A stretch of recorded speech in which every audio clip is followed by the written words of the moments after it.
సెంటర్లో బీజేపీ వచ్చిన తర్వాత హిందుత్వాన్ని అనే ఒక లేని మతాన్ని, హిందుత్వం అనే మతం లేదు ఫస్ట్, ఇది మనం అందరం కూడా తీసుకోవాలి. మనకి తెలియకుండానే లేని దాన్ని ఉన్నట్టుగా భావిస్తూ ఉన్నాం. ఈ సింధు ప్రాంతంలో ఉండే ఆ నాగరికతని వాళ్ళకి సి అనేది పలకరు కాబట్టి పర్షియన్ వాళ్ళు వీళ్ళంతా హిందూ అన్నారు. అంటే మనం ఆ ప్రాంతంలో ఉన్న నాగరికత. ఈవెన్ చిన్నజీయర్ స్వామి యొక్క ప్రసంగాన్ని కూడా మీరు చూస్తే హిందూ అని అనకండి అని చెప్తాడు. మన సనాతన ధర్మం ఇక్కడ అనేకం ఉన్నాయి. ఇందులో జైనం ఉన్నది, బౌద్ధం ఉన్నది, సిక్కిజం ఉన్నది.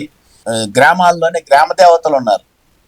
ఇప్పుడు రామాలయాలు వస్తున్నాయి కానీ ఒక హిందూ అయ్యుండి హిందూ లేదు, అసలు హిందూ అనే పదమే లేదు అనడం యాక్చువల్గా ఎంతవరకు కరెక్ట్ అంటే జనాలు అంగీకరించగలరా ఇది? అంటే ఇప్పుడు హిందూ మతము అని అంటున్నాం కదా, ఇప్పుడు మన బేస్ ఏంటి? భగవద్గీత. మీరు చూపిస్తారా భగవద్గీతలో ఏ శ్లోకంలోనైనా హిందూని చూపిస్తారా? చూపించలేరు. ఉపనిషత్తులు ఉన్నాయి, అందులోనూ లేదు. అష్టాదశ పురాణాలు 18 పురాణాలు ఉన్నాయి, అందులోనూ లేదు. అలాగే వీటన్నిటికీ మూలం ఏం చెప్తున్నాం? చతుర్వేదాలు. వేదంలో కూడా లేదు. ఏఐ టెక్నాలజీ అని అంటున్నాం.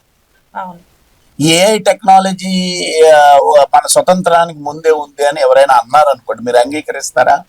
ఎందుకు అంగీకరించరు?